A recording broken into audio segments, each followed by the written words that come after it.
নমস্কাৰ ডিডি অসমৰ এটি বিশেষ অনুষ্ঠানৰ মাজলৈ স্বাগতম আজিৰ এই বিশেষ অনুষ্ঠানটিত আমি ঈদে মিলাদুন নবী বা ফাতেহায়ে দুৱাজদাহমৰ ওপৰত কথা পাতিম ঈদে মিলাদুন নবী বুলি ক'লে এই বিশেষ দিনটোতে ইছলাম ধৰ্মৰ প্ৰতিষ্ঠাপক মহান নবী হযৰত মুহাম্মদৰ জন্ম হৈছিল আৰু এই দিনটোত ইছলাম সম্প্ৰদায়ৰ লোকসকলে খুব উৎসাহেৰে এই দিনটো উদযাপন কৰে এই দিনটো কিয় উদযাপন কৰে কিয় পালন কৰা হয় সেই সন্দৰ্ভত আজি আমি কথা পাতিম গতিকে আজিৰ আমাৰ আলোহী হৈছে ষ্টুডিঅত আমি আমন্ত্ৰণ কৰি আনিছো ডক্টৰ মিজাজুৰ ৰহমান তালুকদাৰ সহকাৰী অধ্যাপক আৰবী বিভাগ গুৱাহাটী বিশ্ববিদ্যালয়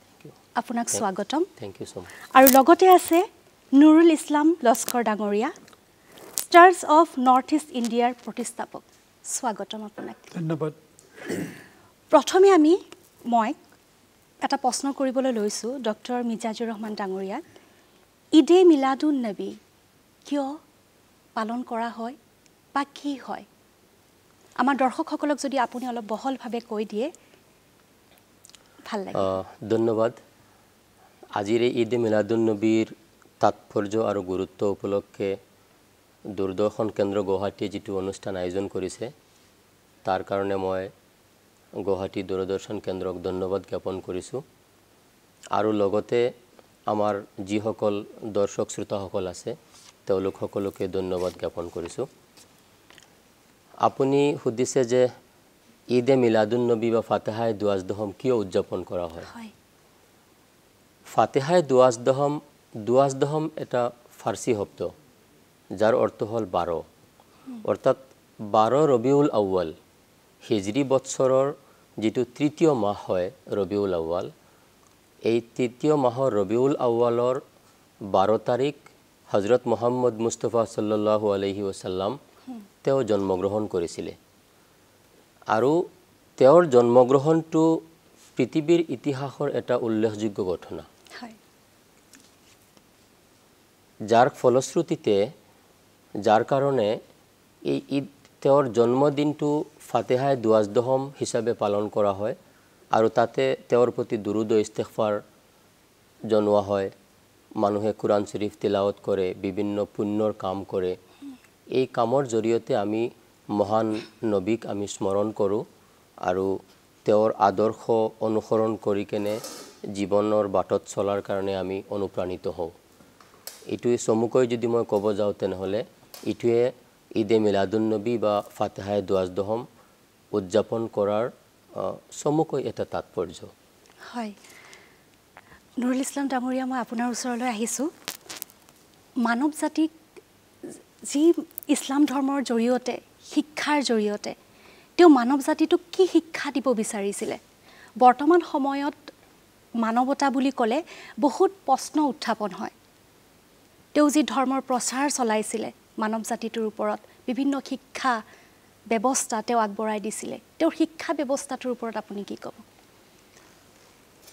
আমাৰ নবী ইছলামৰ নবী হযৰত মুহাম্মদ সাল্লাল্লাহু আলাইহি সাল্লাম আল্লাহৰ শান্তি তেওঁৰ ওপৰত বৰ্ষিত হোক আমি হযৰত মুহাম্মদ সাল্লাল্লাহু আলাইহি সাল্লামৰ জীৱন চৰিত্ৰ যেটো আছে হেতু পঢ়াৰ পিছত তেওঁৰ যিখিনি দৃষ্টান্ত ৰাখি থৈ গৈছে তাৰ পৰা আমি এই বস্তুটো বুজি পাওঁ যে তেওঁ শিক্ষাক অতি বেছি গুৰুত্ব দিছিল আৰু শিক্ষাৰ কাৰণে তেওঁ মানুহক যিকোনো কি কয় মানে যিকোনো মূল্যত শিক্ষাটো লাভ কৰিবলৈ তেওঁ অনুপ্ৰাণিত কৰিছিল এতিয়া তেওঁৰ হাদিস মানে আমাৰ নবীয়ে বৰ্ণনা কৰি যোৱা কথা বা দৃষ্টান্ত হাদিস বুলি কয় হাদিস হল আমাৰ নবীৰ শিক্ষা আৰু দৃষ্টান্তবিলাকৰ সম্বন্ধে জানিবৰ এটা প্ৰধান উৎস হয় এইবিলাক এই হাদিসত কোনোবা এটা ঠাইত আমাৰ নবীয়ে কৈছে যে তোমালোকে যদি দৰকাৰ হয় শিক্ষাৰ কাৰণে চীন দেশলৈ যোৱা তেতিয়া আৰবৰ পৰা চীন দেশটো বহুত দূৰৈত আছিল যোৱা আহাটো বৰ টান আছিল কঠিন কাম আছিল তথাপি তেওঁ কৈছিলে যে তোমালোকে শিক্ষাৰ কাৰণে চীন দেশলৈকে যোৱা তেতিয়া কিন্তু চাইনা বা চীন দেশত ইছলাম নাছিল তাৰমানে তেওঁ ইছলামৰ শিক্ষাৰ কাৰণে যাবলৈ কোৱা নাই যিকোনো জাগতিক শিক্ষা বা মানৱ জীৱনৰ উন্নতিৰ কাৰণে যিখিনি শিক্ষা খ্ৰীষ্টী হওক বিজ্ঞান হওক সেইবিলাক শিকাৰ কাৰণে তেওঁ সকলোকে প্ৰবুদ্ধ কৰিছিল উদ্বুদ্ধ কৰিছিল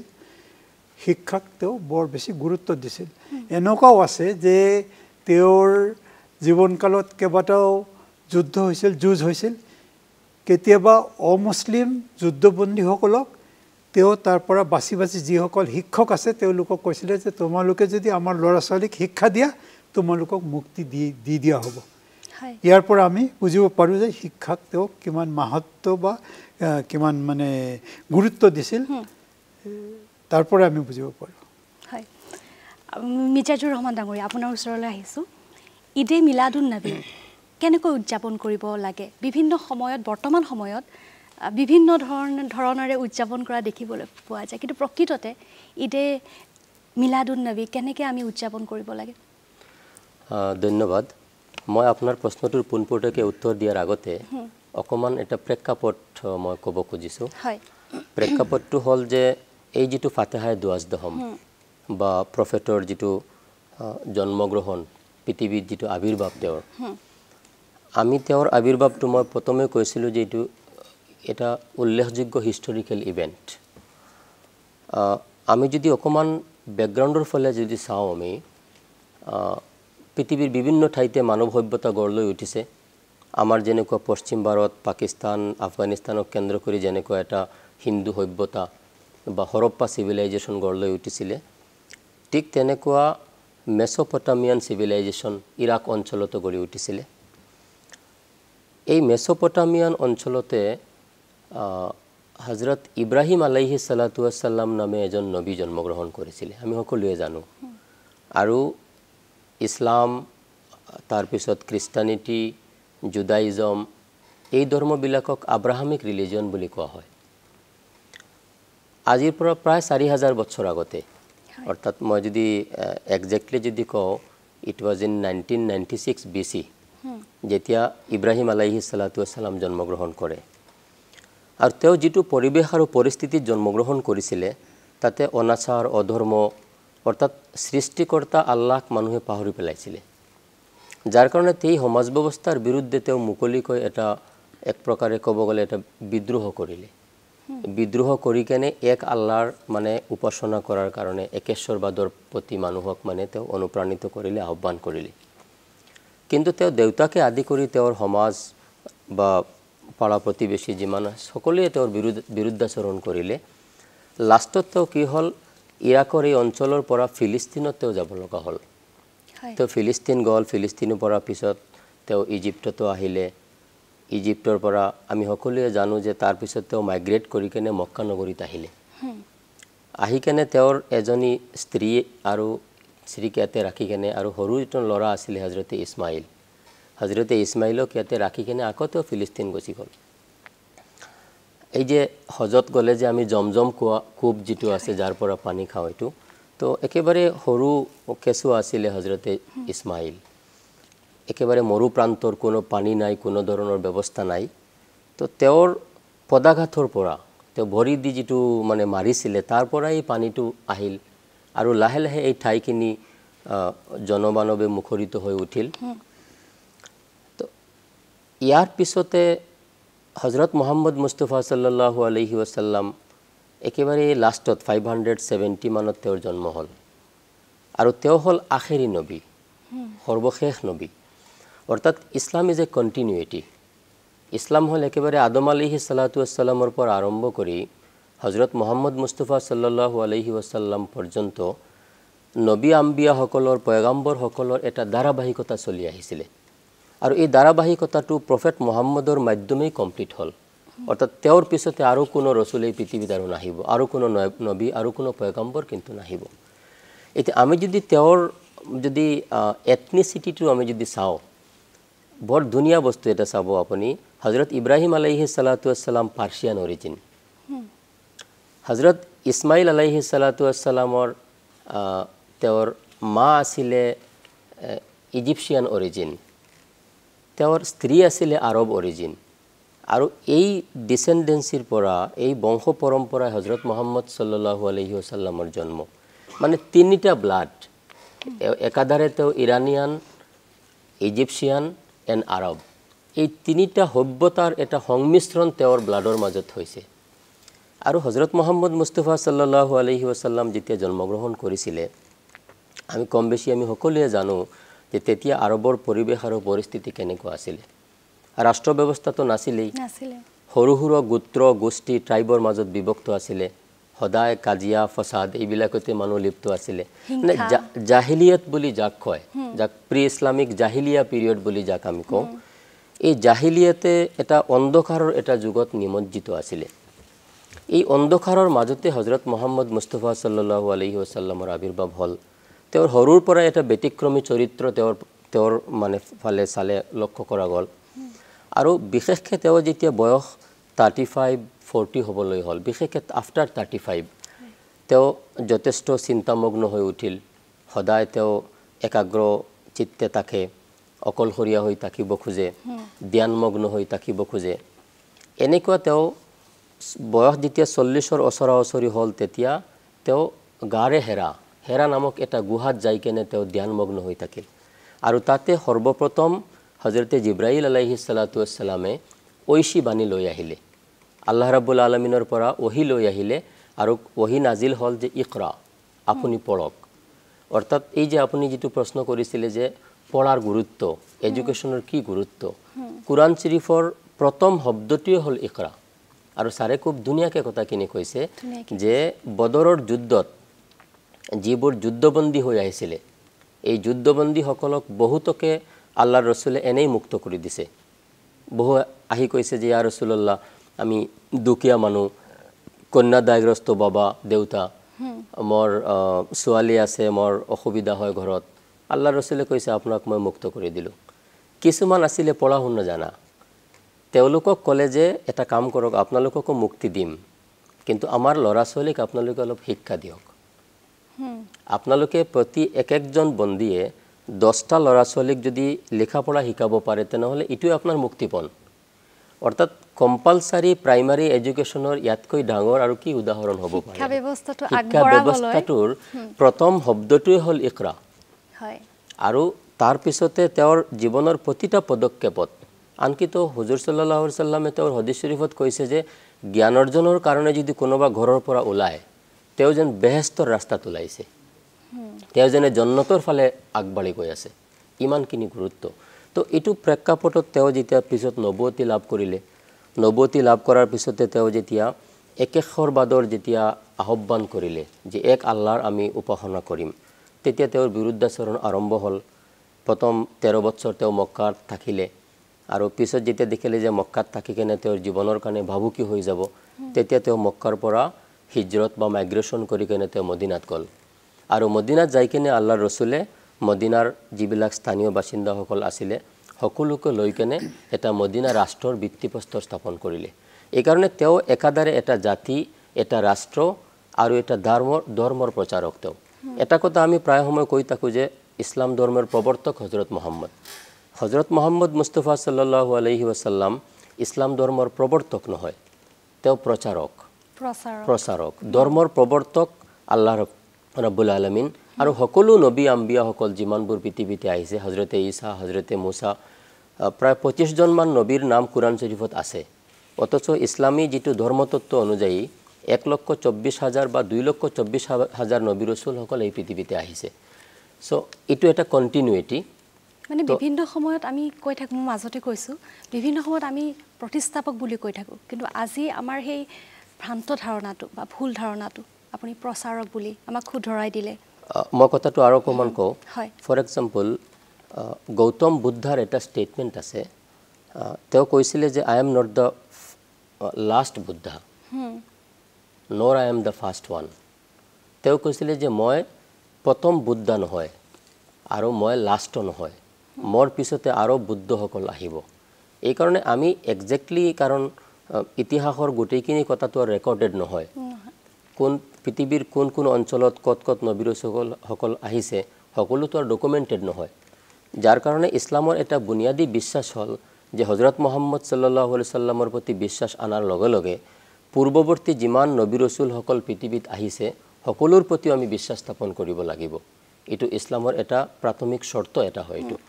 সো কলে তো বহুখিনি কথা কিন্তু আমাৰ সাৰো আছে আমি সাৰৰ পৰা শুনাৰ আমি আগ্ৰহ বেছি আমাৰ তো মই ভাবো যে প্ৰথমে আপোনাক এটা প্ৰথমে এটা প্ৰশ্ন কৰিছিল উদযাপন আমি কেনেকৈ কৰিব লাগে বিভিন্ন ধৰণে উদযাপন কৰা দেখা যায় ডাঙৰ এজন ইছলামিক স্কলাৰ আছিল শাহ অলিউল্লাহ দেহলভী ৰহমতুল্লাহ আলাইহি ভাৰতীয় উপমহাদেশৰ যিজন ইছলাম ধৰ্মৰ যিমানবোৰ প্ৰচাৰকসকল আছিল তাৰ মাজত মোগল পিৰিয়ডত আছিল শাহ অলিউল্লাহ দেহলভী ৰহমতুল্লাহ আলাইহি তেওঁৰ এখন কিতাপত তেওঁ লিখিছে যে তেওঁ কিছুদিন মক্কা নগৰীত অৱস্থান কৰিছিল আৰু তেতিয়া তেওঁ দেখা পাইছে যে 12 ৰবিউল আউৱাল দিনটো আহিলে আৰবৰ মানুহবিলাকে গোট খাই কেনে কুৰাণ শৰীফ তিলাওয়াত কৰে তসবিহ তাহলিল কৰে হুজুৰ সাল্লাল্লাহু আলাইহি সাল্লামৰ প্ৰতি দুৰুদ আৰু ইস্তিগফাৰ কৰে আৰু আটাইতকৈ ডাঙৰ কথাটো হ'ল তেওঁৰ জীৱন মানে জন্মদিনটো উদযাপনৰ আটাইতকৈ ডাঙৰ আৰু বেষ্ট তৰিকাটো বা মেথডটো হ'ব মই ভাবো তেওঁৰ জীৱনী গ্ৰন্থখিনি আমি অধ্যয়ন কৰা তেওঁৰ জীৱনত কি আছে তেওঁৰ জীৱন যে এটা মেছেজ যেটো এই মেছেজটো আমি আসলে পঢ়িব লাগিব তেওঁক আমি জানিব লাগিব আমি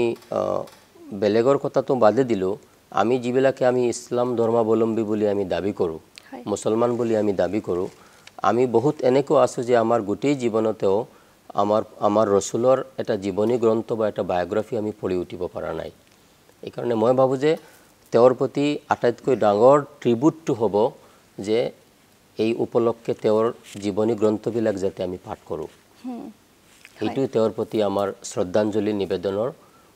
মুখ্যম আৰু শ্ৰেষ্ঠ এটা পন্থা আৰু পদ্ধতি হ'ব আৰু এইখিনি যদি কিঞ্চিত পৰিমাণ আমাৰ জীৱনত আমি প্ৰতিফলিত কৰিব পাৰো তেনেহলে আমাৰ জীৱনটো ধন্য হ'ব বুলি মই ভাবো নুৰুল ইছলাম ডাঙৰীয়া আপোনাৰ ওচৰলৈ আহিছো নাৰী সবলীকৰণৰ ওপৰত আপুনি কি ক'ব হযৰত মুহাম্মদ সাল্লাল্লাহু আলাইহি সাল্লামৰ জীৱনত এনেকুৱা কেইবাটাও দৃষ্টান্ত আছে যাৰ পৰা আমি অনুধাৱন কৰিব পাৰো যে তেওঁ নাৰী সবলীকৰণৰ ওপৰত কিমান গুৰুত্ব দিছিল এতিয়া বহুতে ভাবে যে ইছলাম এনেকুৱা এটা ধৰ্ম য'ত নাৰীসকলৰ যিটো স্থিতি বা পজিশনটো বহুত পিছপৰা বা বেকৱাৰ্ড বা তলত ৰখা হয় বুলি কয় কিন্তু সেইটো ভ্ৰান্ত ধাৰণা প্ৰথমে আমি নবীৰ প্ৰথম জীৱনটো চাওঁ তেওঁ কাম কৰিছিল কাৰ অধীনত বিবি খাদিজা তেওঁৰ এমপ্লয়াৰ আছিল আৰু নবীজি আছিল এমপ্লয়ী আজি বহুত মানে আমাৰ যিসকল ধৰ্মগুৰু তেওঁলোকে বস্তুটো অলপ বিকৃত কৰি কয় যে মুছলমান মতা মানুহে নাৰীৰ অধীনত কাম কৰিব নালাগে নাৰী মালিক হ'ব নালাগে কিন্তু আমাৰ নবীৰ জীৱনৰ প্ৰথম যিটো তেওঁ মানে এমপ্লয়মেন্ট বা বিনিয়োগ তেওঁ লভিছিল সেইটো বিবি খাদিজাৰ অধীনত আৰু তেওঁৰ জীৱনৰ প্ৰায় 25 বছৰ তেওঁ বিবি খাদিজাৰ অধীনত কাম কৰিছিল আৰু বিবি খাদিজা আছিল ব্যৱসায়ী তেওঁ বিভিন্ন ধৰণৰ মাল বস্তু পঠাইছিল বেলেগ বেলেগ দেশত আমাৰ নবীয়ে সেই বস্তুবিলাক বিপণীবিলাক লৈ গৈ তাত বেচিছিল আকৌ উভতি আহোতে তাৰ পৰা বস্তু কিনি আৰৱলৈ লৈ আহিছিল তো তেওঁ নাৰীৰ অধীনত কাম কৰি এটা দৃষ্টান্ত দিলে যে নাৰী যিকোনো উচ্চ এটা পজিশনত স্থিতিত থাকিব পাৰে আৰু পুৰুষে নাৰীৰ অধীনত কাম কৰাৰ কোনো মানে নিম্ন এটা অনুভূতি হ'ব নালাগে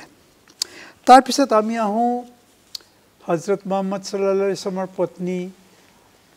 আয়েশাৰ কথা আহিব বিবি আয়েশা নবীৰ পত্নী আছিল বিবি খাদিজা যিমান দিন জীয়াই আছিল আমাৰ নবীয়ে দ্বিতীয় বিবাহ কৰা নাই খাদিজাৰ ইন্তেকালৰ পিছত তেওঁ বিবি আয়েশাৰ লগত তেওঁৰ নিকাহ হৈছিল আৰু বেলেগো হৈছিল কিন্তু বিবি আয়েশা বৰ বিজ্ঞ আৰু বিদুষী মহিলা আছিল তেওঁৰ জ্ঞান ইমান বেছি আছিল যে তেওঁ নিজে 2000 মান হাদিস তেওঁৰ জবানী আছিল মুখস্থ আছিল আৰু ইছলামিক হিষ্ট্ৰী বা দৰ্শন এইবিলাকতো তেওঁৰ জ্ঞান খুব বেছি আছিল সেইকাৰণে নবীয়ে হজৰত মুহাম্মদ সাল্লাল্লাহু আলাইহি ওয়াসাল্লামে তেওঁক বৰ শ্ৰদ্ধা কৰিছিল আৰু নবীৰ ওচৰত প্ৰত্যহ বহুত মানুহ আহিছিল প্ৰতিদিন আহিছিল কিবা সমস্যা লৈ বা কিবা এটা দিশা নিৰ্দেশৰ কাৰণে যিবিলাক টান সাবজেক্ট আছিল বিষয় আছিল সেইবিলাক নবীয়ে কিন্তু লগে লগে ডিল কৰা নাছিল তেওঁলোকক কৈছিল তুমি কালি আহিবা পৰহি আহিবা কেলে তেওঁ ৰাতি গৈ ঘৰত বিবি আয়েশাৰ লগত এই টপিকটো ডিসকাস কৰিছিল আৰু তেওঁৰ মতামত লৈছিল আলোচনা কৰিছিল তাৰ পিছত আহি তেওঁ নিজৰ যেটো দৃষ্টি ভংগী বা যি মতামত দিব লাগে সেই মানুহজনক দিছিল আৰু তেওঁ কেৱটা ঠাইত কৈছিল যে দুনিয়াত বা বিশ্বত যিমানখিনি নলেজ আছে তাৰ 3 ভাগৰ এভাগ পৃথিৱীৰ বিশ্বমানৱৰ মাজত দিয়া হৈছে কিন্তু তাৰ 2 ভাগ নলেজ জ্ঞান বিবি আয়েশাক দিয়া হৈছে ইমানখিনি তেওঁ মানে সম্মান কৰিছিল বিবি আয়েশাক তাৰ পিছত আমি আহো আৰু এটা দৃষ্টান্ত লৈ হয় এইটো হল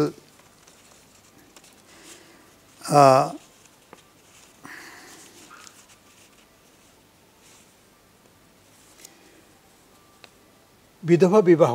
হয় এই বস্তুটো আৰবত নাছিল বিধবাসকলে বৰ এটা মানে কি কয় অপমানৰ এটা অসম্মান আৰু নিগৃহীত হৈ মানে জীৱন যাপন কৰিছিল তেৱে প্ৰথম বিধবা বিবাহক এটা গুৰুত্ব দিলে তেও নিজে তা দৃষ্টান্ত স্থাপন কৰিলে তাৰ পিছত বিধবা বিবাহটো সমাজত মানে একসেপ্টেড হৈ গল সকলে গ্ৰহণ কৰিলে আৰু আমি ভালকে চাবলৈ গলে হযৰত মুহাম্মদৰ জন্মৰ আগত সেই আৰব ভূমিত স্ত্ৰী কন্যা জন্ম হোৱাৰ লগে লগে জীয়াই থকা কন্যাক মাটিত পুতি দিছিলে সমাধিস্থ কৰিছিল জন্ম হোৱাৰ আগত কিন্তু তেওঁৰ যেটো শিক্ষা বা তেওঁ যি নীতি প্ৰৱৰ্তন কৰিলে তাৰ পিছত নাৰীসকলে এটা সম্মানিত স্থান লাভ কৰিলে আপুনি ব্যৱহাৰৰ কথা কৈছে ব্যৱসায় ইছলাম ধৰ্মত যদি মই আপোনাক খুধু পোনপটীয়াভাৱে ব্যৱসায়ৰ কথা আহিলে আমি ব্যৱসায় কেনে ধৰণে কৰিব লাগে মানে ব্যৱসায়টো কিছুমান নীতি নিয়ম থাকে ইছলামত কোৱা হৈছে হেইটো হযৰত মুহাম্মদ জীবনৰ পৰাই আমি দৃষ্টান্তবিলাক ল'ব পাৰো প্ৰথমতে কোৱা হৈছে যে ব্যৱসায় কৰিবলৈ গলে জোখটো পাল্লাটো উইং স্কেল যেটো হয় তাত কোনো মানে কাকো ফাঁকি দিব নোৱাৰে আচ্ছা যদি মানে অলপ মানুহ হিচাপত গুলমাল কৰে জোখতে তেলে তেও কেতিয়াও মৃত্যুৰ পিছত বেহেশতত যাব নোৱাৰে খৰকত যাব নোৱাৰে তাৰ মানে এটো অতি গৰ্হিত কাম সেই কামটো আমাৰ নবীৰ যিসকল ফলোৱাৰ্স আছে ডিসাইপলস আছে আমি নবী বুলি মানো সেই কামটো আমি কেতিয়াও কৰিব নোৱাৰো আৰু ব্যৱসায়ত ইমান ধুনিয়াকে তেও এটা পইণ্ট এটা বিষয় সব নথিবদ্ধ কৰি গৈছে হাদিসত আছে কুৰান শৰীফতো আছে এইবিলাক যে যিকোনো লেনদেনত সাক্ষী ৰাখিব লাগে কৈ দিয়া হৈছে এজন মতা মানুহ এজন তিৰোতা মানুহ কমসে কম হ'ব লাগে সাক্ষী তুমি মোৰ পৰা টকা যে লৈছা হেতু যদি সাক্ষী না ৰাখো সেই বিষয়টো লৈ আমাৰ ভিতৰত পিছত মতানৈক্য হ'ব পাৰে তো সেই বস্তুটো এৰাবলৈ আমি সদায় লেনদেনত সাক্ষী ৰাখিব লাগে আৰু নবীক আমাৰ নবীক হযৰত মুহাম্মদ সাল্লাল্লাহু আলাইহি ওয়াসাল্লাম আমিন বুলি কোৱা হৈছে আমিন মানে আটাইতকৈ বিশ্বাসযোগ্য মানুহ তেওঁৰ ওচৰত যদি কোনোবাই এটা পইচা ৰাখি থৈ যায় তাৰো তেওঁ যথা সময় হিচাপটো দিছিলে বস্তুটো ঘূৰাই দিছিলে আজিকালি বহুতে এইবিলাক মানে হেৰফেৰ কৰে হিচাপ নাৰাখে কিন্তু হেইটো নীতি বহিৰ্ভূত কাম তো ব্যৱসায়টো কৰিলে একেবাৰে উইথ অনেষ্টি সৎপৰায়ণ হৈ কৰিব লাগে সেই আদৰ্শটো নবী আমাক দি থৈ গৈছে ধন্যবাদ আৰু আজিৰ এই বিশেষ অনুষ্ঠানটিত আমি বহুতখিনি কথা জানিলো গতিকে আমাৰ অনুষ্ঠান শেষৰ ফালে আহি পাইছো অনুষ্ঠান শেষ কৰিবলৈ হ'ল গতিকে ডক্টৰ মিজাজুৰ ৰহমান ডাঙৰীয়া আপোনাক বহুত ধন্যবাদ বহুতখিনি কথা জনালে লগতে নুৰুল ইছলাম লস্কৰ ডাঙৰীয়া আপোনাকো বহুত ধন্যবাদ গতিকে ডিডি অসমৰ এই বিশেষ অনুষ্ঠানৰ পৰা মই নীলুফাৰ ৰহমানে বিদায় লৈছো ধন্যবাদ ধন্যবাদ।